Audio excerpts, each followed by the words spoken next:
music. This is some mixed music. This is some mixed music. Tell them they're right too.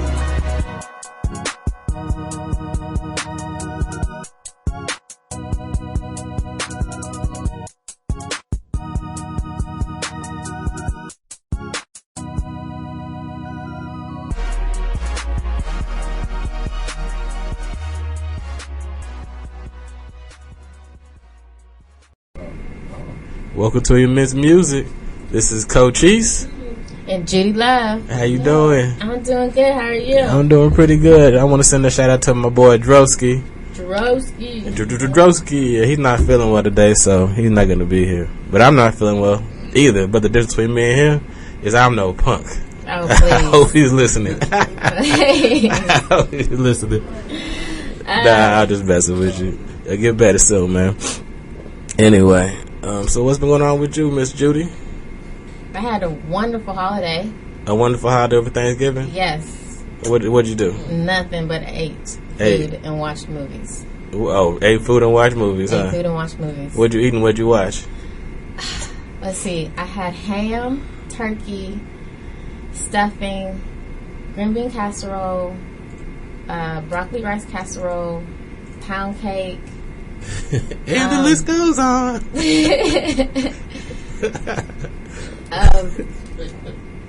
Marshmallow pineapple salad, I think that's what it's called. Like an ambrosia type thing? Yeah. Okay. And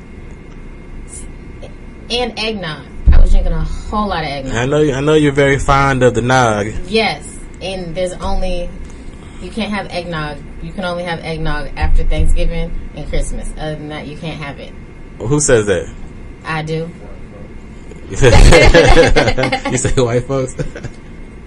You can drink eggnog whenever you want. You can, but I'm just saying it's kind of a holiday drink. I like to keep it in the holidays, so when I make it, I drink it. I'm not big on the eggnog myself. It's delicious. What movie did you watch? I watched a lot of movies. Any good ones, or you just watch movies like the ones that show? No, I watch nothing but good movies. I don't believe that. You tell me every movie that you watch is good. You tell me you don't step into a bad movie. 90% of the movies I watch. I don't believe it. 90%. I don't believe those odds. Yeah, 90% of the movies. It takes a lot of skill to be able to pick out a good movie from the previews. It takes a lot of skill and practice and trial and error, but I pretty much have it down. I can pretty much say if it's going to be an okay movie, decent movie. Now there's a few that will surprise me, but no, I watch a whole lot of movies. Let's see what I watch. Yeah, let me see what you watch, because I want to know. Okay, the first movie I watched was The Gift. The Gift? The Gift. Uh-huh. Thank you. I heard some. Yeah, that was a good movie. Yeah, it was a real good movie. My station manager said it was a good movie. I haven't seen it. Okay. No, it is a good movie. It had Jason Bateman in it, Rebecca Hall, Joey. I can't read my writing. It's okay. What's it? See, I think Jason Bateman is more of a comedy actor. I don't know him from Arrested Development. You would think so, but that's what I thought. But it's not a comedy. It's a thriller. It's about. Apparently, he was a bully. A bully, like Trump. Yeah, he was a bully, okay. And one of the person he bullied or made his life a living hell kind of came back into his life and was leaving him gifts, and it was just leaving him presents for his family that weren't very. Like an ex-girlfriend that wants to get back good. I got you. Yeah, okay. But there's more to it, but that's basically the gist of it. That's the gist of it? Yeah, but it's very, very good. All right. It's a thriller. I don't watch scary movies, so I'm a bit scary. Yeah, I'm not a big scary movie fan either. Okay, I'm going to play a game with you, Miss Love. Okay. Since you're so good at picking out movies, I'm going to name some movies in the theater. You're going to tell me if they are going to be good or bad. Okay. Now, you said you could tell by the previews. Okay. So, if I've seen the previews, okay. I'll tell you. Okay. The Good Dinosaur. Have you seen the previews for that? That cartoon? Yes. That's kid movies. Is it going to be good or bad? Let me see. I don't want to see the previews. Let me just see the picture. Here's a picture of The Good Dinosaur. That's going to be a little cute movie. Like, oh, that's cute. It's not going to be like WALL-E. WALL-E was a good movie. I haven't seen WALL-E. I haven't seen WALL-E. But so this is would you say go or don't go? If you have a kid, I would go. If you have a kid, okay. If you have a kid, go. It's going to be a cute movie, but you're going to go to sleep probably through it. Who, me? Any adults. Okay, all right. Okay, what about The Hunger Games Mockingjay Part 2? I ain't watched none of The Hunger Games. It doesn't fascinate me. I tried to watch the first one, and it was like, what? So maybe if you read the books, you'd be into it, but The Hunger Games are not for me. I watched the first two, and I liked them, I must say. I couldn't get in. Not Hunger Games. Okay, I kind of like that. Okay, what about Creed? That's going to be good. Okay, guys, I want to see that. That's going to be good. I want to see that. Now, do you think I need to be familiar with the other Rockies to enjoy it, or? It would help, but I mean, your basic knowledge of it just from being alive and watching the little itty bitty previews. I mean, it'll get you through the movie. It would make it better if you knew the backstory, but because they connect. Okay, all right. What about Spectra, that James Bond movie? I'm a Bond fan, so I want to see it, but it's not getting very good reviews. So that one's kind of a. But you're not a review person. I'm trying to ask you what you think. Should I go? I would go see a Bond movie. I like Bond. Just on the strength of Bond, huh? Yeah, I like Bond, and especially I like this Bond. So she's biased, huh? Yeah, she's I like biased. this Bond. Yeah, she's Bond biased. Okay, what about The Night Before Christmas? That's a movie with Seth Rogen and the black dude, and I don't know. I don't think that's going to be that good. I heard it wasn't good. I heard it was a stoner movie. I don't think it's going to be good. I don't think that's going to be that good. And I would recommend it if you go ahead and roll up a couple cigarillos and get you a couple drinks beforehand. I think it might be all right. Like when I'm saying, but I wouldn't go in bright eyed and bushy tailed expecting to. Or I wouldn't go to a theater and watch it. All right, and the last one I have for you is Krampus. I got two more. Krampus. That Christmas movie? Yeah, the Christmas. No. No on the Krampus? No. Why? That doesn't even make sense. No. Is it based on an old German fairy tale? No. Okay. All right. Well, and the last one I have for you is Chirac. Chirac. Let me see. Chirac. It's that Spike Lee movie. It's a Spike Lee joint. It's been making the rounds. I don't know about this Okay, well, let me tell you a little bit about it. Yeah, tell me about this one. This is based on an old, Greek tragedy or something, a Greek story, basically. And it was, when the females got together and, all the men were having war. I think it was, the Polynesian War at the time. And the women got together and said they're going to withhold sex from the men until they decide to work it out and have peace. That's funny. So basically, Is it a true story? No. It's just a Greek story, a myth, a mythological story. And basically, he took that concept and applied it to modern day Southside Chicago. If you know anything about Southside Chicago, it is bad right now. It's super bad. Yeah, they say it's worse. They say there's more people getting killed in Chicago right now than they got killed in all of Iraq and all the wars in Iraq. At least American soldiers. Yeah, so he applied that to Southside Chicago. He called it Chirac, and the whole movie is done in verse. So it's kind of like a spoken word. Everything's rhymed. Oh, well, that's interesting. I would go see that. Oh, you would go see it? I would go see it. Oh yeah, I think it was isn't it Spike? It's a Spike Lee joint, so we should support black people. Yeah. Anyway, we're gonna go to some more music, and we'll be right back with some more immense music. This is Cochise, Judy Luv. Welcome back to Immense Music. This is Cochise, Judy Luv, and shout out to Mike Droski. Anyway, we got a guy named Furyus coming on the show a little later in the second hour of the show, so that should be fun. Say it again. One more time. Go ahead, yeah. Anyway, but next week we have a special show. Not here, but at Trees. I mean, okay. Let me run it back. Let me run it back. Next week's gonna be an amazing show here, like always. Always. But after every the Saturday, show, 12 to 2. that at night we're going to a concert, DDFW Masters of the Mic. Yes. It's gonna be 6 artists from Fort Worth, Denton, and Dallas competing for the crown, with guest judges Erykah Badu, Dero, DOC. It's out in Deep Ellum. at 8 p.m. No, I'm not sure what time it is. I have to get it back to you. See, I got the tickets right here. Yeah. It's going to be a good show. I'm real excited. I'm getting my outfit together. Everything all ready. Yeah, 8 p.m. I was right. Doors open at 7. I was right. I knew. I'm not wrong that often. I'm not wrong that often. Okay. Yeah, but representing Fort Worth, they're going to have Mark Spitz and Madam Mims came on the show last week. And then we got from Denton, we got Pudge and Richie Flo. And then from Dallas, the competitive Dallas bracket, they got Alice Cario and T. Lindsay, your boy T. Lindsay, who spits that fire. You've heard him freestyle a couple times. Just a little bit, but probably it's not even going to be close to what he's going to be doing there. He's going to do his thing. So I can't wait to go to that. I'm going to be excited. I'm going to be in the house. Us, Droski, you.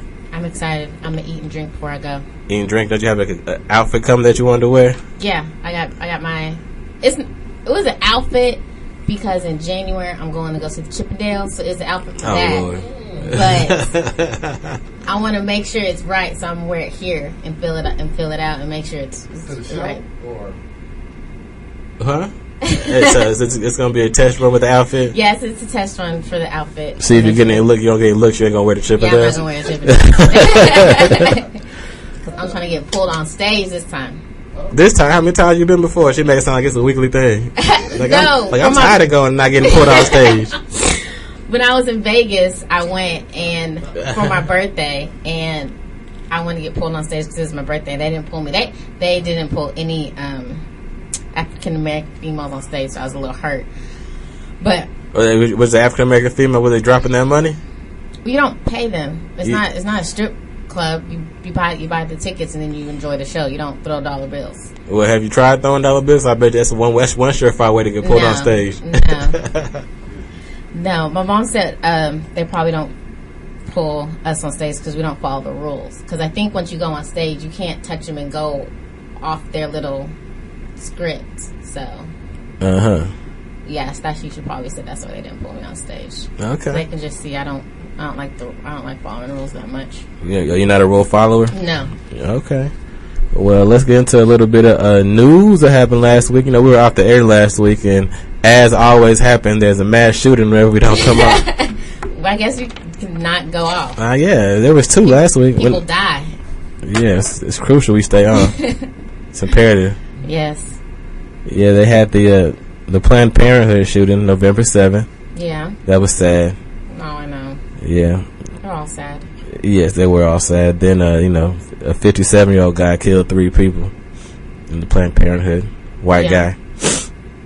And then, 5 days later, December 2nd, they had the San Bernardino, California shooting at the Inland Regional Center. That was crazy because I was at work and I was trying to follow the story and I could not get a grasp of that story. It sounded so odd to me. I in my head, I picture him just walking down hallways and stuff, shooting people, but nobody could get him. It was just very, I know it wasn't probably like that, but I just didn't, I don't know. It's just very, very odd. I couldn't understand it. And I know everything's happening and everybody's trying to report the news, so no facts are going to be linked together until it's all said and done, but yeah, it was a hard story to keep a hold of. Yeah, they're all coming together so fast. Yeah. So fast. The only shining light in all this is that we're back on this week, so that means we should have a clear week. Yeah, it should be for a clear 7 days. week. It's clean. For 7 days, we should be all right. Yep. So, anyway. The Wiz. Did you watch The Wiz? I did not watch The Wiz. Did you see it, Hop? I didn't see it. I TiVo'd it, so you guys can all come over and watch it. Did you watch it? I didn't watch it. Oh, but so you just brought up something that didn't nobody see? It's TiVo'd, and it's getting really good reviews. I TiVo'd it, and I just haven't watched it. I was hoping one of you guys watched it, so you guys could tell me about it. Now, the only thing about this, I saw a lot of the Facebook stuff leading up to it where they were singing around the piano. Yeah. And but David Allen Greer? Yeah. He's the Tin Man, wasn't he? And he was singing too. And I was like, can he sing, or is he just a... Okay, I have to hear Juilliard trained. Okay, well that's That's good. I mean, hey, I wonder how they feel about that Men on Sports and the. Well, wasn't Neo in it? Yeah, Neo. But we know Neo can sing. Right. Who was he supposed to be? I don't know, but I guarantee you, whoever he was wearing a hat. Neo was the Scarecrow. Yeah, Neo was in it. Queen Latifah. And Crazy Eyes from Orange is the New Black. Mary J. Blige was in it. Yeah, Mary J. Blige was in it. Who was she supposed to be?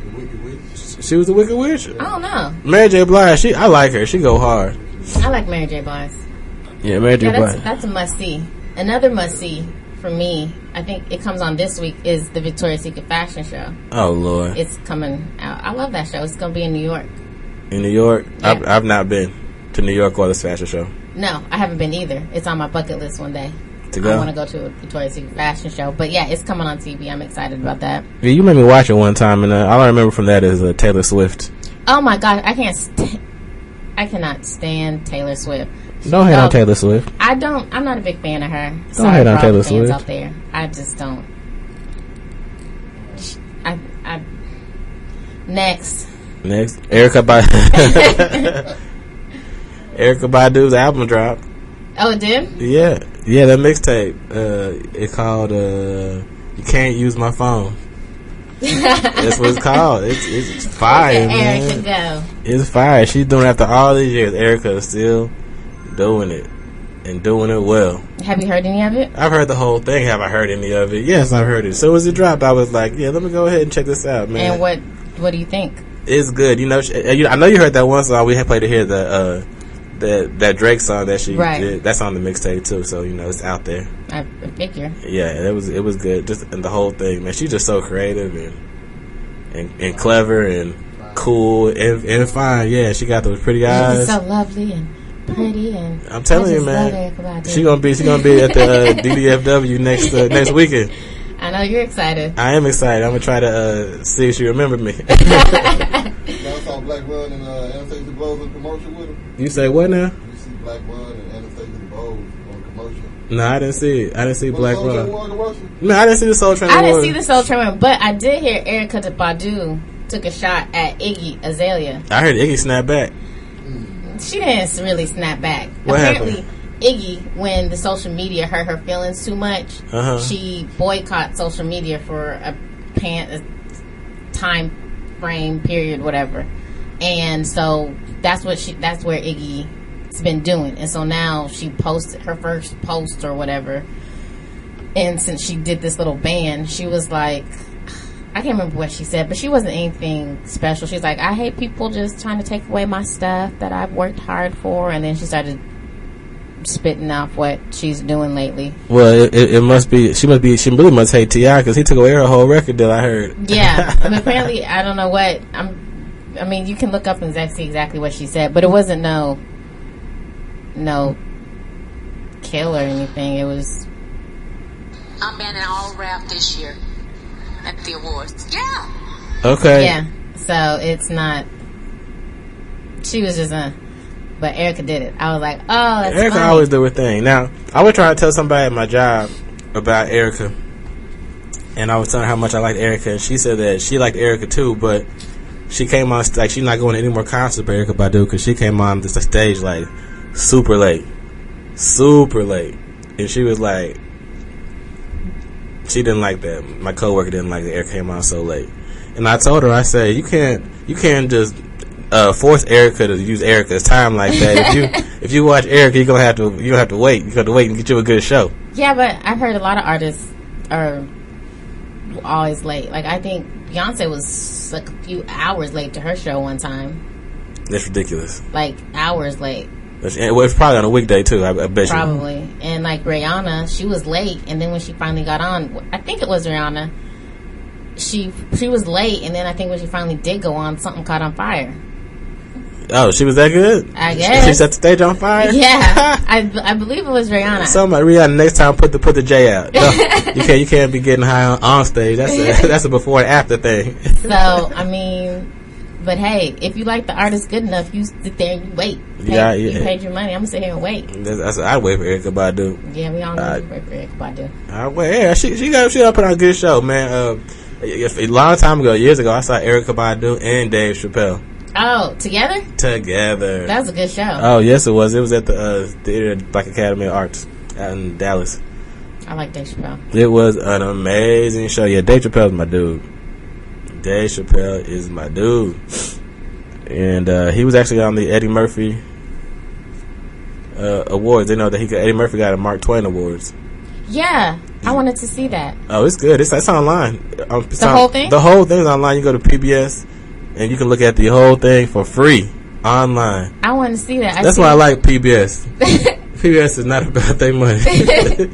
They played the whole thing for free. It was funny. Yeah, we got an Eddie Murphy decorating his stuff. His Eddie Murphy. Yeah, what's your favorite Eddie Murphy joke from Delirious or Raw? I don't know. I just remember that red suit. The red suit. That red suit. He walking back and forth. That's the whole show. The whole show. He walking back and forth. That's all I remember. I like the Huff, Eddie, Huff. Yeah, me and my homeboy, we were watching that one day back in 2003. We were watching the show, and me and actually IYBD were watching it, and we all were just sitting there watching it. And Eddie said, "Huff, I want to have Eddie." And your boy IYBD just broke. He laughed for like 2.5 hours. Just couldn't stop laughing. Really? Oh yeah, I mean it was funny. Eddie's funny. He's a funny dude. He knows Chappelle. Yeah. Let me throw that out there. I'm a Chappelle fan. Anyway, we're gonna go to some more immense music. We'll be right back.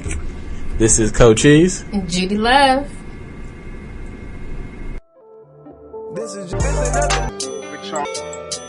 Yo, what's up, everybody? This your boy Billy Cook from Houston, Texas, and you're listening to Immense Music on TMI Radio, Saturday 12 to 2. Get your listen on. Welcome back to Immense Music. This is Cochise and Judy Luv. What's up? And shout out to Mike Droski with his sick ass. You leave him alone. All right, I'll leave you alone, Mike. I know you're listening somewhere. Somewhere's Droski. Yeah, anyway. Okay. Anyway, we were talking about health over the break. Yes, we were. Because I'm all about health on this show. Everybody get up and move. That's right. Don't be still. And I have a problem getting up and just running. You don't. I'm not Forrest Gump. I was running. Why are you running? Just cause? Just cause I tell you, if I run, I need to have a destination. I need to be playing sports or something like that. That's why I like our station manager idea of doing karate or boxing. But you could ride your bike for free. You have a bike. All you need is a road. Get out there and just ride. I understand. But where am I gonna go? Just go somewhere and come back? Yeah. See, and plus, I don't want to be. I want to do boxing or karate because that way, I have that functional muscle in case I ever get in a fight. My muscle knows how to do. I boxed. Blah blah blah. I took boxing classes. I think 2 classes, and it was okay. It was just okay. I wasn't a big fan of it. Yeah, because we don't want to be like one of the people that just run all the time, is in shape, and he can't throw a punch. It's like, you look at you in shape, and just push him, and he has no feet. Just falls down. See, boxing is gonna be, it's cardio, but it's gonna be, I don't know. You don't know, huh? I don't know. It's not movies, huh? No, because that's more. No, I don't know. You got to be in shape both ways. Yeah. So. Anyway, we want to give a shout out to Simone. Yes, while we're thinking about it, my friend, she is doing every graphic, everything for the Martin Luther King Jr. Parade next year, January 18th, 2016. It starts at 10 a.m. 10 a.m. Yes, and her company that's doing it is called Simone Key Creative Studio. Simone Key Creative Studio. SKCR for short, huh? Yeah. And, she's doing everything for it. So I'm so proud of her. She's doing her thing. And the parade, it's a pretty big event. Have you ever been to the parade? I have not been to the Martin Luther King Jr. Parade. You haven't? No. That's because it's a day off of work, so I'm usually doing my day off thing. Well, I think, it should be good. It starts It starts at 10 a.m., like I said, on Martin Luther King Boulevard. Right. And it ends at Fair Park. Fair Park. Yeah. That dicey neighborhood. No, it's safe. It's safe in the Fair Park grounds. Just go to the fair. Gotcha. So it's the Fair Park, and it's going to be Who Prayed after that. And anybody that's listening wants any more information that I haven't given you, or double check my information, is you go to DallasMLK.com. And if you want to volunteer or help out, you can go there and volunteer for the parade as well. And a huge announcement coming up. Do we have a drum roll?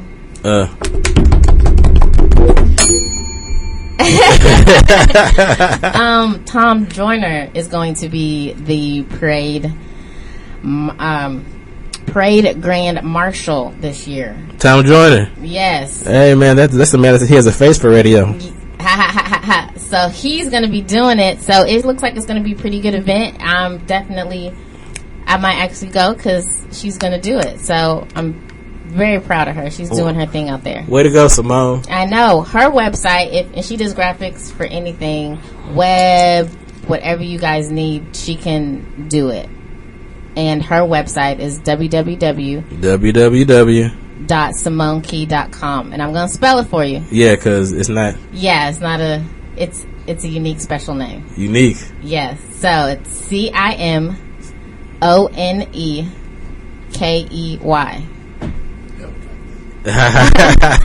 .com. Hopsa, he never got that. Yeah. I have dyslexia. I would have never got it either. I would have got the key part. Yeah, the key was, but the Simone part. Right. So, so kudos to her. Everybody go out and support. Yeah, I want her to do our website when we get one ready for her. Yeah, she's going to be doing a lot of stuff for her. Yeah, most definitely. You know, because does she do T-shirts? Because I know she used to look for one of them TMI T-shirts. Yeah, no, I got another friend I told about. I said, I need you to make me a T-shirt that has TMI Radio on it. So she's already in the works for that one. Is she? Yeah, she is. All right, well, they coming soon. TMI T-shirts. Yeah. Immense Music shirts coming soon. Coming soon. Like Mike Jones, Immense Music Radio website coming soon. Coming soon. We're about to get real official. Right. Yep. So. Official. All right. Well, that's good. That is very, very good. That's really good. I'm very proud. That's right. I know it's. Look at your friends. Your friends are growing up and doing things. I know. It's so odd. We were in school together, struggling, had big dreams, and now they're coming true, slowly but surely. Well, y'all should have big dream with the big head y'all got. Thank you. Take that as a compliment. Anyway, but all my friends work for their dreams. They didn't get participation trophies.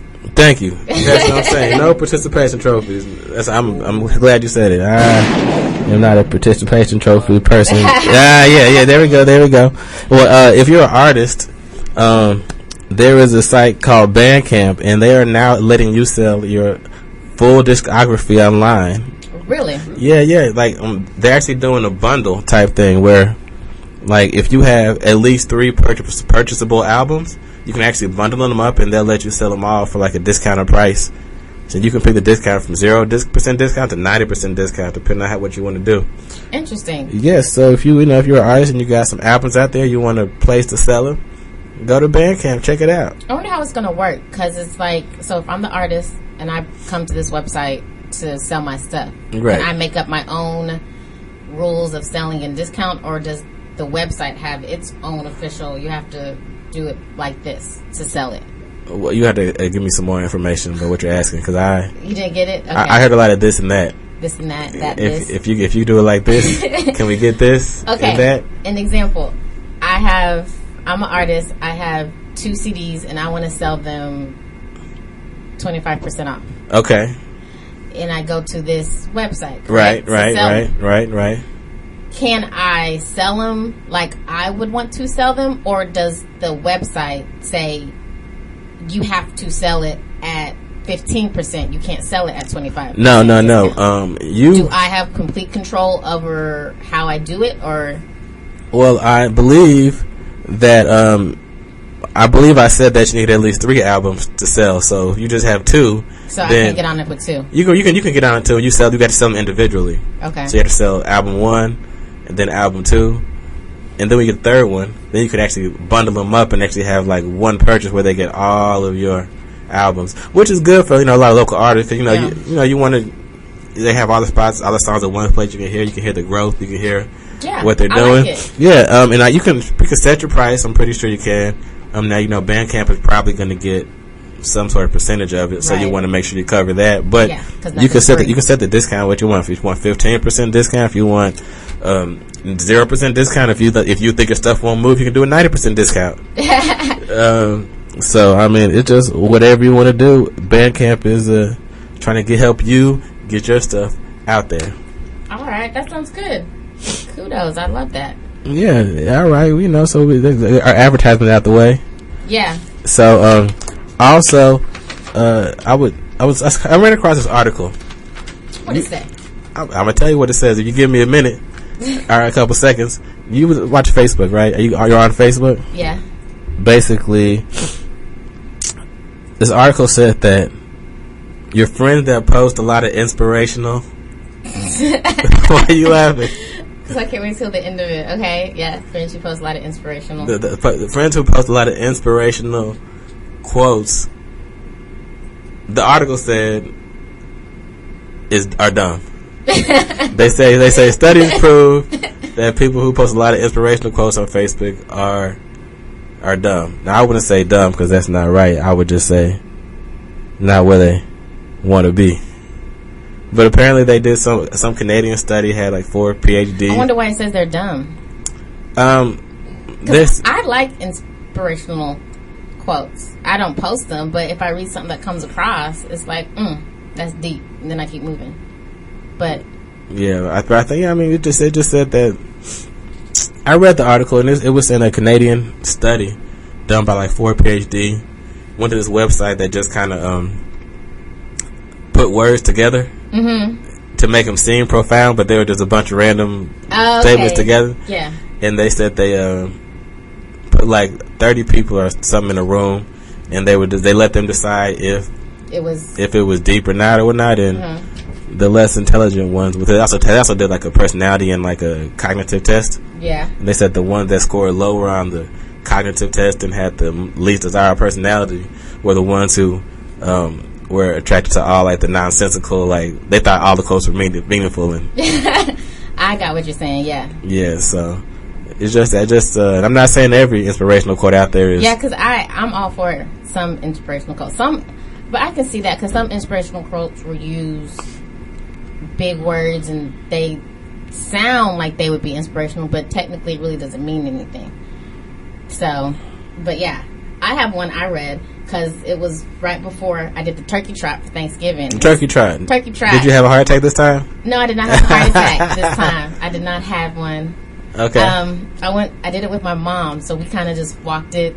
We kept a nice steady pace. It was for fun. It wasn't timed. It was for fun. And we were trying to train for it. And my mom was like, "Oh, I can't run," because we're very hard on ourselves when it comes to like working out, and most stuffs were hard because we want to do it right the first time. Go ahead. So I read this, and it says you don't have to be great to start, but you have to start to be great. So I sent that to her. I'm like, "Mom, you should read this. Just get moving and you'll get there." So I thought that was nice. That's a nice inspirational quote. Right. And throughout the years, I found out that it doesn't take a lot to come up with something inspirational. No, it does not. Like you can just say something generic. Yeah. Like actually our friend Droski, he said something I thought was very very very deep one time. He was coming to our house one time, and he said, what'd he say? He said, I can't remember what it said. It was something like, I'm on the way, but I took the wrong road. Yeah. So it was just some stuff like that. You just keep on saying stuff that yeah, and you don't have to be deep to say something inspirational. Yeah, I'll get there eventually as long as I keep moving. Those are both very good. Yeah, I know. I'm full of them. I'm gonna start a website. I know, you need to write them down. Yeah, that's what I'm talking about. You should write them down and put them on a lot of people put the inspirational stuff like on like canvases and hang them on the walls. You can start making some money. Yeah. Sideline job. Exactly, because you can't say anything if you don't open your mouth. I think I've heard that one before. Oh, is that one? I think that's one. I think. All right, well. Or maybe that's the old saying my mama used to say. What? I don't believe your mom said that. Something like that. No. Or you can't. People, I don't know. I know she said, only a fool's name and a fool's faces are known in public places. Yeah, that's one. That's one. So, yeah, so just be careful if you post a whole lot of inspirational stuff. People are out there judging you. You think you're helping, but you're really hurting yourself. Yeah. Anyway. You know, speaking of hurting yourself, this whole big fad that's going on with weight trainers, you know what weight trainers are? What, waist trainers? Yeah, waist. Oh, no, yeah. It's that little girdles. Yeah, it's the, yeah, right, yeah, that's what it is. It's girdles, and to me, it's for fitness. And you wear it a shorter period of time, and then you take it off and you live your life. Right. Now, these women out here, I guess they like that extreme hourglass look that they're wearing it all the time, 24 hours a day, 7 days a week. And they have these they have different sizes for your size. It's not one size fits all. Okay. So if you're a bigger woman, you might need a bigger size. And then once you do a diet and exercise and you lose weight, then you go down to a smaller size. Right. But they're getting like the small sizes and putting it on and making their waist like itty bitty and wearing it all the time. And apparently this lady, she passed out, and I think she was in Walmart. Pass out in Walmart? Yeah. That's not where you want to pass out, because I don't think people care at Walmart. No. They'll walk right over you. Yeah, I don't know when move. Pretty ludicrous how you move. Get out the way. So she was wearing it, and I think she's been wearing it for like a couple days without taking off at all. Did she shower? I don't know what she did. Am I too many questions? Yeah, I don't know what she did. All I know she was wearing it way too long, and she passed out, and that's just a cautionary tale for people who wear them all the time. It's not meant to be all the time. Okay. It's not a normal look. Okay, so what about Spanx? Are Spanx in this? Are these two different things? They're in the same genre. But again, you don't wear Spanx all the time. You wear it when you go out, and then you come home, you take it off. You don't wear it all the time, 24 hours a day, 7 days a week. But what if you got like a hot date? You know what I mean? Then you wear it for that few hours. Is the day gonna be 2-3 days long? Well, what if you take it off, and then the dude you brought home is like, I don't know if I unwrapped the wrong gift. I don't know if this is what I want to be getting into. That's the problem. That's why, because I used to wear Spanx, and I was like, I hate it. And so it's like you lose weight, so you don't have to wear them. Okay. Point blank period. If you don't like taking them off, either don't wear them or get in shape so you don't have to wear them. Well, there it is. Public service announcement. Yeah. Take off the waist trainers and them Spanx when you get home. Don't wear them all the time. Use them like shoes. All right. Well, we're going to be right back with some more immense music. This has been Cochise and Judy Luv. I keep wanting to say. You want to talk about Droski? Yeah. And Droski, he'll be. Yeah, I keep, because it's a pattern. It's you, Droski, then me. And so I never. It's just odd. I just miss Droski. He's not dead. He'll be back. He's not here. He's resting. I guess. He's resting. Let's go to some music. Do it right now. Welcome back to Immense Music. This is Cochise and Judy Luv, and we got special guest Furyus in the house. Hey, what's up? What's up? How you doing, my man? Oh, I'm doing pretty good. You having trouble finding the place? Yeah. I found the building. I just couldn't find the room number. Yeah, we got to put a room number up. Yeah, it's we're trying to. We're working on that too.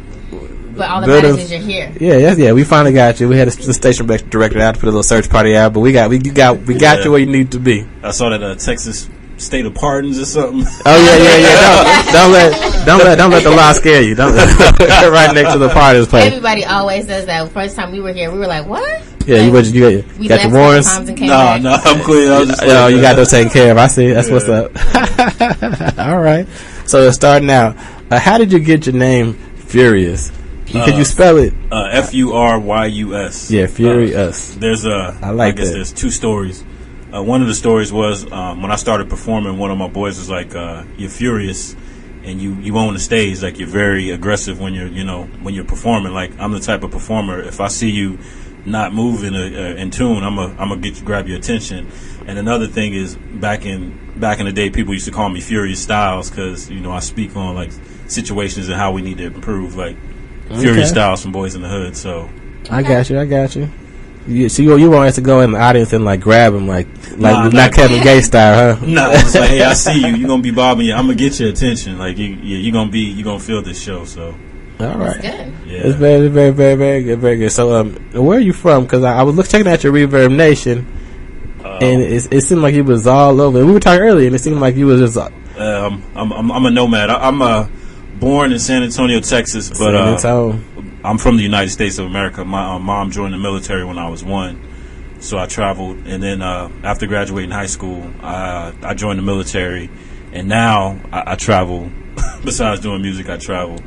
So I've been all over. Music-wise, I started off in San Diego. Then from San Diego, moved to New England. And then New England, had my daughter, so I kind of calmed down a bit, moved to Texas. Then from Texas back up to D.C., and then that's when I restarted doing music. So my Reverb Nation still says D.C. Yeah, and you are 11 ranked in D.C. Yeah. 11. I was like, wow. Yeah, because I got a Reverb Nation page for my songwriting thing. Mm-hmm. I don't think we got past 68. So I saw 11. I was like, okay, you must be doing it up there in D.C. Yeah, and it's crazy because it's my last. Well, I'll take that back. Before the single drop, it had been like 2001, and I've still been like up and down in the top 10. Oh, word? But in the beginning, it was a hard egg to crack, DC. But I mean, now they embrace it, which is cool. So okay. So now I'm starting again here, working on a new album now, and I want to put my flag down here in the DFW area. So okay. So do you just go to different cities and stuff, and just say I'm gonna go ahead and get the top 10 here, then I'll move on once I crack this egg? No, music is one of the things that I do, but in my occupation, I travel. Used to be an air traffic controller, but my family's from here, and unfortunately, my dad had stage 4 cancer. My mom needed back surgery, so I decided to stay here, and now I bought a house, so it's official. Yeah. Okay, this is home base, but I also work in the aviation field. My job, I travel like 30% of the year, so I may go to Europe, Fort Lauderdale. Like last month, I was in New York, which was kind of surprising to me because I heard the criticism of New York sounds like everything else but New York, and heard Funkmaster Flex, and I was like, wow. But no, Texas is home state now, so this is where my roots are. But I still continue to do shows in New York and back on the West Coast. So that's good. Okay, because I listen to your music and you have a lot of you sound very East Coast. Yeah, it's very heavily influenced by your East Coast. To sound like. Yeah, no, it is. I'm not gonna lie. My top rappers are Talib Kweli, Andre 3000, all right, Pharoah Monch, and I love how Eminem. I love people that do wordplay, and I think as an artist you have to put art in it.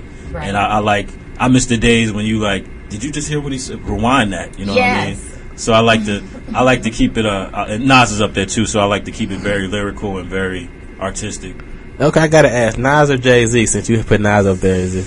Jay-Z is more pop, but I like Nas. You like Nas because Nas always say stuff, huh? Yeah. You know that song you have with Lauryn Hill? I did not know what she was saying. I thought she was saying Black Pearls and Simone. Oh, Nina Simone? Yeah. No, what she saying? I have no idea. That when I wrote the world. Okay. I remember that. I freed all my sons. I love them, baby. I never know anybody. I thought she was saying black. I thought she was saying black times ends of pearl, but she was saying black diamonds and pearls. Yeah, black diamonds and pearls. I thought she was saying black time. I'm like, I didn't know what that was, so but I jammed it hard back when it came out. I was like, black time ends of pearl. I don't know what the pearl is, but it's black time wherever it is. Let's get it.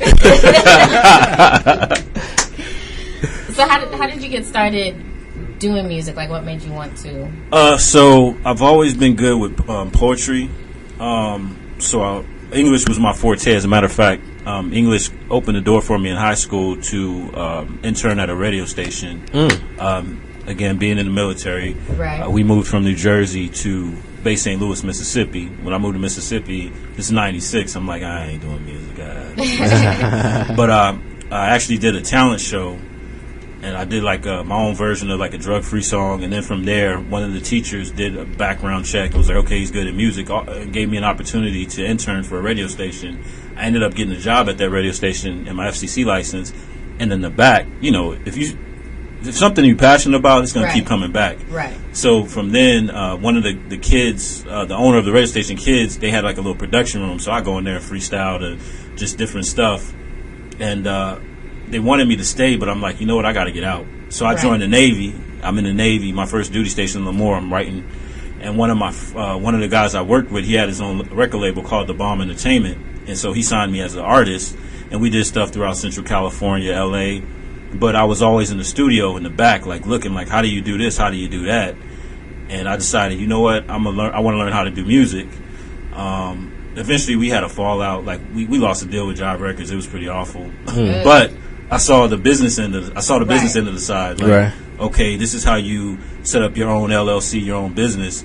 And I was like, I want to do my own music. However, the contract that I signed, I couldn't do anything for like a year. Right. So within that year, I bought me a little beat machine, a little mixer, and I learned how to do my own thing. So I transferred to San Diego, and I met up with a collective that also liked doing music, and we did our own music. And the cool thing about being in the military, we got to travel, and we sold our CDs. So we lose like Black Planet, other websites. Mind you, this early 2000. Look, we're gonna be in Cabo San Lucas, we're gonna be in San Francisco, and we out there. I was one of them dudes like just selling burnt CDRs, doing music.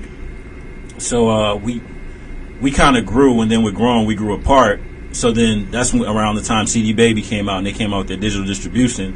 So my official releases, my first album was like an EP. I did everything, engineered, mixed, and put it out professionally. Oh, so you was working? Yeah, working. I'm at the malls, like in San Diego, like just selling CDs. But the cool thing about it was I met an A&R from Motown. I met a lot of people, like the guy that my mentor, my friend from MVE Records. I met him at Kinko's. I'm pushing CDs. I need some flyers for a show I'm about to do, and he's working his second job, and he's like, "Look, I got a jazz CD," and I'm like, "All right, I'll listen to it." So on the way to the show, I listened to it. I'm like, "Man, this is good." So we started working together. So my first official release that's out on the internet came out in 2003. Was for Standing Alone, and then based off the feedback from that, I released my second album, Still Standing, in 2005. Around that time, I met my manager. She had an alternative band. They flew out to LA to do a show, and they needed somebody to open up. I opened up for them, and then she's like, "You know what? I'm a white lady. I don't do rock and roll, but I like what you have." And she's like, "Let's get you out to Boston and New England." I did a short mini tour there. Took a red eye. From the red eye, I don't even know where I was. I was like in Massachusetts, and I'm in New Hampshire. But the tour was a success.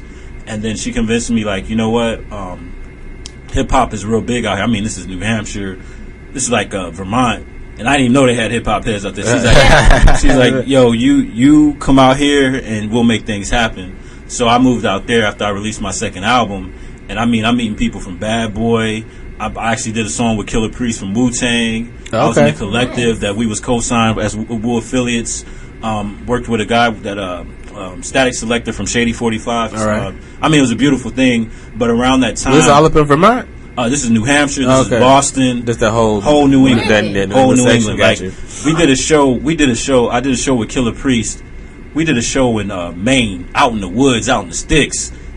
And they love Wu-Tang. Everybody I know out there, they love Wu-Tang. And I'm seeing cats so I'm looking at MySpace, and I'm like, man, New Hampshire must be gangster. But then I go out to meet this producer, and he live out in the woods. And there ain't a brother in sight. And I'm like, that's what I was about to ask. I feel like there's not many black people up in Maine. Is there a lot of black people in Maine? There's not a lot of black people, but they love the hip-hop culture. All right. And the cool thing about it is they treat underground artists like mainstream artists. In 2005, my manager reminded me, I charted with Ludacris. I was in the top 10 on the radio stations in Boston up there. With Ludacris? Yeah, with Luda.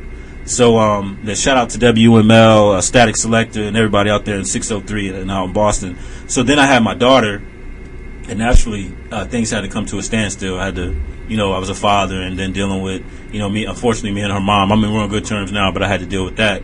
So I kind of chilled out. Man, your story is like littered with fallouts, man. But with music, Yeah, it go up and down. You got to ride that wave, huh? So then from there, I got back into the aviation field because my main concern was so around the time of 2005, things were starting to pop off. I was part of a collective with Wu-Tang, and it got to a point where I wasn't really spending time with my daughter's mom, and kind of music had to take a backseat. But the people I was with really didn't like that. They're like, look, we trying to do the Vans Warped Tour, blah, blah, blah, blah. But I'm like, look, I want to be there for my daughter. So they didn't like that, so I got blacklisted. Oh, man. So then from there, it's like, you know what, I gotta get something stable. One thing that I actually got to do a show with Razkaz. Okay. And he was like, look, I don't know if you guys know his history, but Profile Records, they really did him dirty. And he's like, look, I'm at a point where they're not releasing my albums, and I can't release my albums. He said something important. He's like, look, with a regular job, you get paid first and the 15th. He's like, in the music industry, if your music don't come out, you don't get paid. That's right. He's like, you know what? You right. Yeah. So that is true. Yeah, I moved to Clear Lake for a little while. I've had something like that. They say you get paid week to week, but you don't tap your fee, something like that. Check the check, so we neck to neck. Yeah, we like neck to neck. There you go. Yeah. So I moved back to I moved to Texas, and then my boy from MVE Records, he knew at that point I was just like, I'm done with music. You know, like you said with the Fallouts, I'm done with all of it. I don't want to have nothing to do with this. But my boy was always in my ear, like, look, man, let's work on an album. Let's do something. So after the whole issue with me and my daughter's mom, I finally moved to Maryland, and I pretty much settled down in Maryland.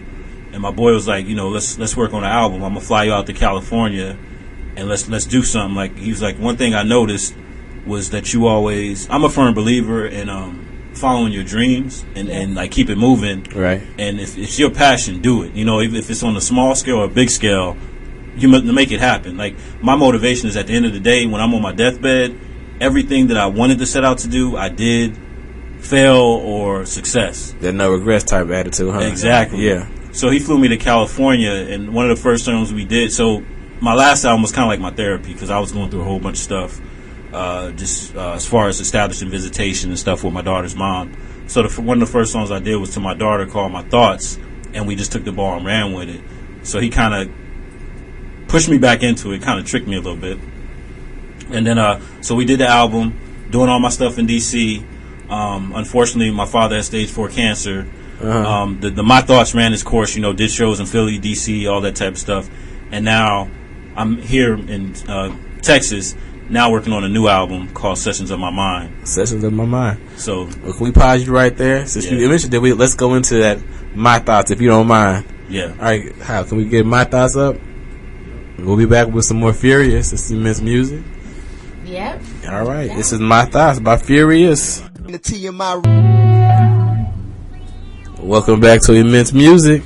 This is Cochise, Judy Luv, and Furyus. What's up? Yeah, we were gonna pick up the story where you left off in the saga of Furyus. Last we left it, he was in San Antonio with his dad having cancer. Oh yeah. So mother needed back surgery. So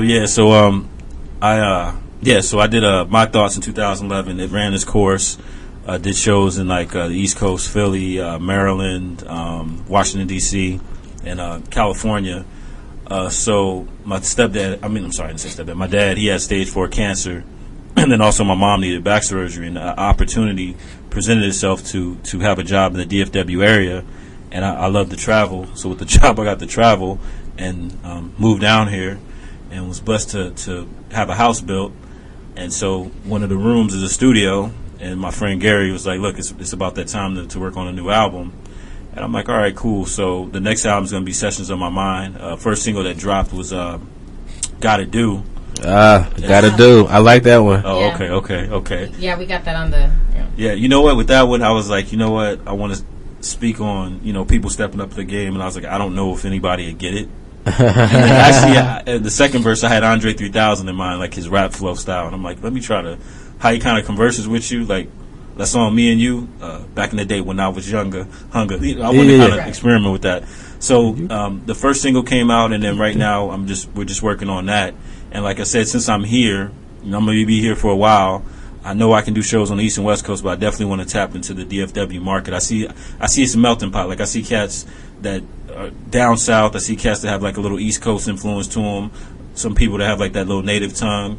Yeah, Erykah Badu's here, the Doc's here, and like, why not? Yeah. Like, it's a mixture. So I feel like I can kind of do what I need to do. Like when I lived in Houston, I really didn't pursue doing my music because I just felt like Houston has that sound. Yeah, I was just like, you know what? I don't think I'm a Houston got that. They got their own specific sound. Isn't that right, Hop?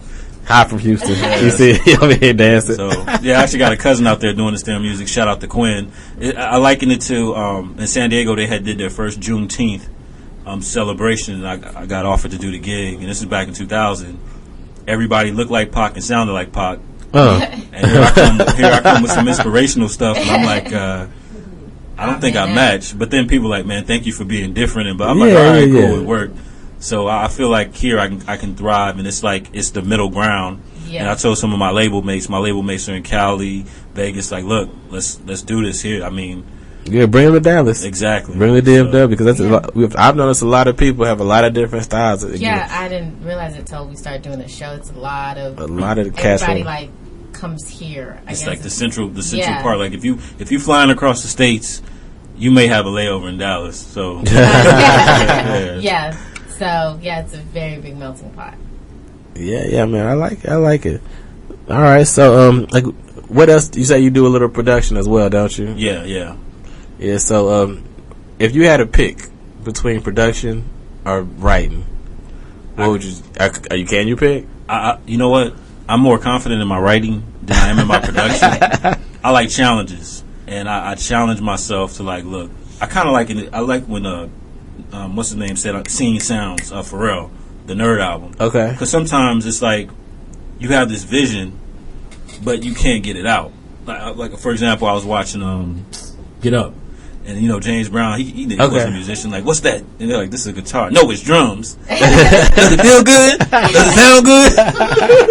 So I have those moments, like somebody at work, and I'm like, no, I want that sound.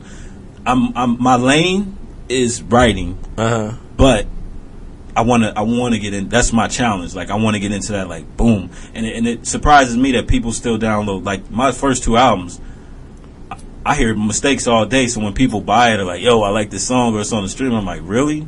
So I want to get to a point where the way I visualize it in my mind is actually like it's supposed to sound in my mind. I don't know if that'll ever happen, man. I feel like once you write a song or you do something production wise, like I think the hardest part of production is knowing when to say stop, because if not, it'll get way too busy. Because you're like, oh, I can put this here, I can put this here, and you forget somebody got to rap or sing on top of it. Yeah. And the next thing you know, you got an instrumental track that everybody's like, what do I do with this? We don't get it. Yeah. So the story, like one of the guys I like, and people like, really, I like Sting.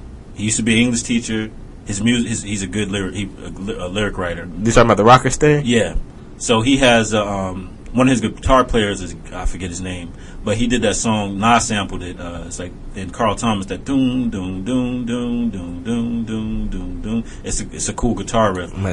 But anyways, the original name of the song is called "Shape of My Heart." You listen to the guitar riff, you know what it is. So they argue because Gabriel, he's a guitarist, he's a musician, so he likes to, I want to showcase my music. Right. But he's like, Sting, you write way too many lyrics when we doing this music. So they kind of have to. He's like, man, Sting will listen to an instrumental, he'll go off and write all these lyrics. Where it come from under a rock? So they have to kind of marry the two. And I get exactly what you're saying, because some of my friends are like, I overproduce, and they're like, like simplify it. And then like I was researching on I can't even think of the dude's name. I just had a Fergie, Will.i.am. Yeah, Will.i.am. He's a producer. Yeah. And he's like, my biggest hit was the most simplest, My Lumps. He's like, that was the simplest, and people loved it. And then he went to that. So I get what you're saying. Yeah. And then even, shout out to Summer. We know Dr. Dre's youngest daughter, Summer. Okay. And then my business partner, mentor, he got to sit down with Dr. Dre. And Dr. Dre was like, same with the MC, but with a producer, it's hard to find your sound. You gotta look for it. But once you find your sound, you should stick to it, and then you'll get good at it. And as far as my boy mentor, he did Gotta Do. I remember back in the day, his stuff. He's a musician. He plays guitar, drums, and the mix, everything was all over the place. And we always used to say that his stuff is too busy, but he found that. The way he explains it is there's a position for every instrument. You gotta spread it out, and everything has its space. Right. And he's perfected that. And you gotta make sure you leave a space for the vocal is an instrument, and it's kind of hard. It's easy if they're right there with you and doing it, but you gotta have that space, and then and especially as a musician, you have to hold back on one to showcase everything you have. You don't want to do a song with nothing but runs. Like this, I can't do it, so I'm gonna do it. I'm gonna play 1,000 notes here because I can play 1,000 notes here. And like as an MC, like with me, I kind of like, okay, this is where I want to stay stuff, but now I want to grow as a musician. Like I remember I was doing some work for a female singer, and I was working on transitions. Like, okay, I want to switch the instrumental, have it sound this way, and then that way. And she's like, no, just let it ride. Like we on the West Coast, we like to let it ride. And I'm like, all right. Yeah, I think that's the battle for most producers and stuff, and even I think for lyricists like rappers, you would think you kind of having to hold back on doing everything that you want to do, because I know you probably want to rap. We probably want to rhyme, put everything in like a twisted style. Sometimes, you know, you have to work on breath control. Like there's actually a song I'm working on with this pop singer he used to be big in Germany called his name is Vince Thomas, and we're working on a song called So Fancy. And that's I had to kind of hold back a little bit because the beat is fast. I'm gonna flip it, but the song we see a woman in the club that's so fancy, like she's sophisticated. Yeah. She's more than your average person. I'm trying to rap to her, right? And I got to kind of chill out. One more story that I heard. I was listening to Busta Rhymes. And he was like, you know, when he first came out, rah rah rah. He said him and Puffy were in the studio, and he's like, the women ain't feeling that rah rah ish. You gotta calm it down. And I'm like, every time I hear that, it's like, you know what? Yeah, you know, sometimes you gotta dumb it down. And I'm also like, my mentors get me into songwriting for pop artists. Okay, you gotta dumb it down. I can't be lyrical, and I can't sing like that. So you know, yeah. But to answer your question, songwriting is that's my comfort zone, but production is I want to challenge myself to get better at it. Yeah. Okay, well that's good. Everybody loves a little songwriter. Yeah. As I hope, because I'm a songwriter, so that's what I say. No, to me, songwriters means you're good with your words. You use them correctly. You know what to say, know how to say it. Question for you. You say you get into songwriting for pop. Do you find it hard coming from a rap background to write for like a singer actually? Yeah, because I like to try to say as much as I can. I mean, like be lyrical, right? But you gotta kind of extend it to where they can sing it, and you have to be clever at the same time. I understand. And it's kind of hard because it's like, okay, you know, with rhyming it's like, okay, but then with singing it, you gotta kind of make it longer so they can sing it out. And then also try to make it clever. And I find it harder to, like in one verse, okay, how could I want to say this and make it mean this, but I got this amount of time.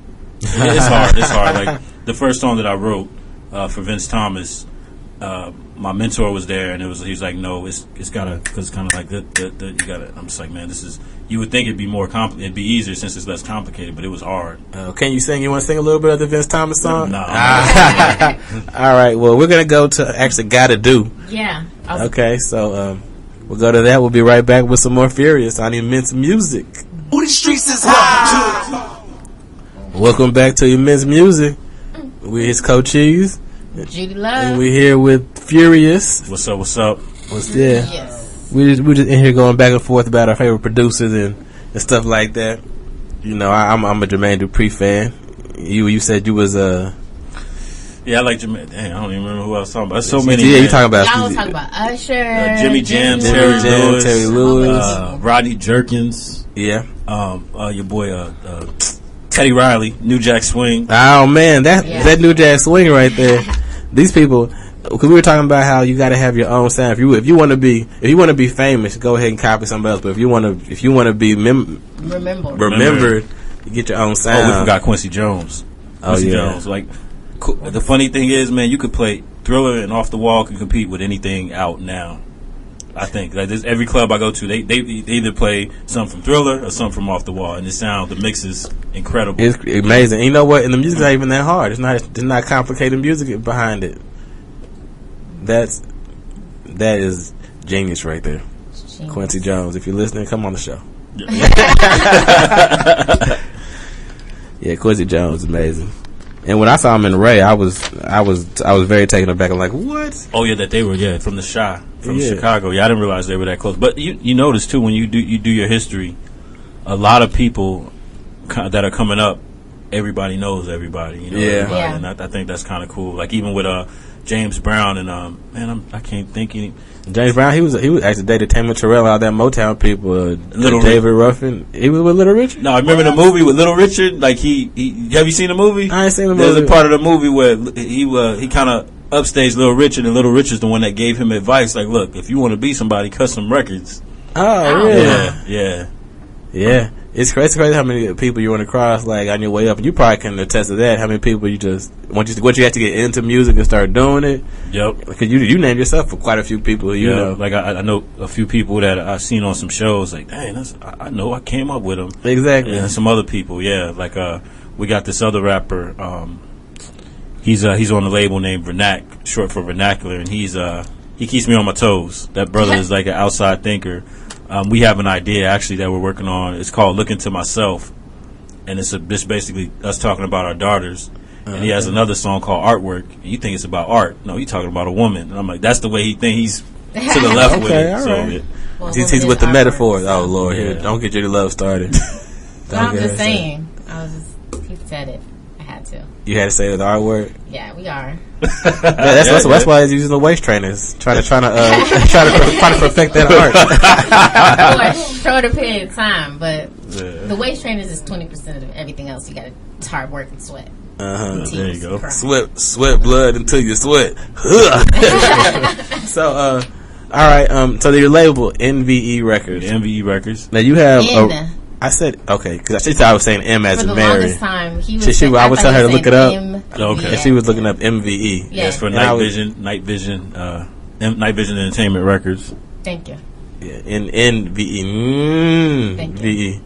Yeah, so you have a lot of people on there. What, about 8 people on the roster? Yeah, you know, it's hard for me to keep up. Shout out to Gary Devine, CEO, Mandy Lee. So yeah, we got about 8 people. It's growing. Like I told you, now we've been blessed to get into placements on different television shows. Like for example, I think I want to say My Thoughts. My Thoughts was it either Craft Wars or Breaking Amish? I've had the blessing of having Breaking Amish. Yeah. Is that the show with the Amish gangster? Yeah. Man, if my boy LBJ is listening, he's gonna crack up because I saw that show and I was like, I think we could take over the Amish and get something going since they're tax free and they were growing weed out there. Yeah. I said, if you want to get a thing going, go ahead, bust up that Amish thing because they're Amish. It shouldn't be too hard to take over. So I like this show. So you got your my thoughts on that show. Yeah. That's what's up. And Craft Wars. What else? So Breaking Arm and Craft Wars. Dance Moms. Just to name a few. So we've had, but as a collective, I mean, just as label wise, there's been stuff on The Voice. There's been a whole bunch of stuff. So it kind of brought more light to the label, and now we're able to. MBE Records is able to sign more artists. The cool thing is, another thing is, my mentor and friend. He's a musician. He's a drum player. He's also a bass player. He plays in the church. He doesn't just do hip hop. It's pop. It's other stuff. So he's able to have a label with more than just R&B and hip hop. So it's all types of genres of music. Like for me as a producer, my comfort zone right now is hip hop and R&B. All right, but like I like to say, you surround yourself with people that are at your level or above your level. Okay. So it's kind of like with Diddy was with Russell Simmons. So I'm that guy in the back. Right. I've always been that guy in the background. Like, okay, how do you tweak this? Okay, I see you. Hey, be careful. Didn't he get kicked out at some point in time? But you gotta be humble. Like I'm a humble cat, man. I'm not Hollywood. At the end of the day, I tell people like, yo, music is one of the many things that I do, and I got a family. I got a 9 to 5, but luckily I'm blessed that the music pays for itself and then some. Oh, that's definitely a blessing right there. That is definitely a blessing. All right, man. Well, we're coming close to the end of the hour, so let the people know. Oh, actually, on the NVE Records, are there any collabs between you and some artists? Like, I know you said you and Vernac are going to do something else. Me and Vernac, me and Vincent Thomas of the pop group Us Five, we're doing a song together, and me and Gary Devine. I actually did a song with GOAT, Grace of Absolute Truth, that's based out of here.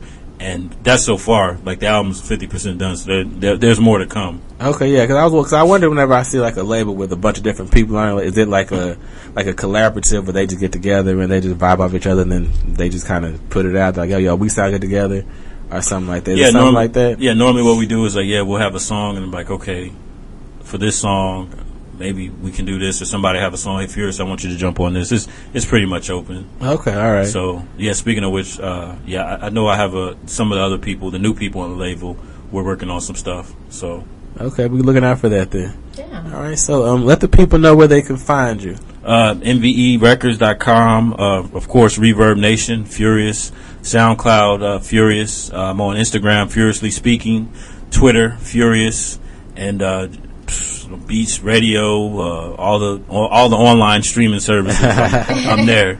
So yeah, just Google search Furyus and you'll find me. Yeah, I was about to say you're gonna spell that Furyus. Yeah, Furyus.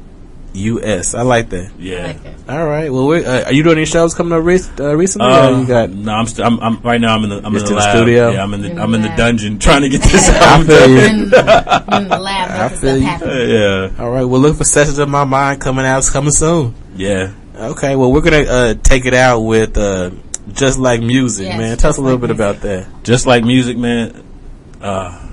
With blurred lines, So I wanted to do my own ode to Marvin Gaye. I love the Just Like Music, and then just the way the beat stops and goes. I was like, you know what? I want to flip this, but I also want to kind of add elements of Marvin Gaye into it. So it's just something I had fun with. Okay. It's definitely a fun record to listen to. Well, thank you for listening to music. Thank you for listening to thank you for listening to Miss Music. Yeah, this is Just Like Music. All the music together. Yeah, you don't think they're going to understand this, man. It was crazy. All right, thank you for tuning in. This has been Miss Music with Cochise And Judy Luv. and special guest Furyus. Thanks again. And tune in next week, 12 to 2. Every Saturday. There it will be there.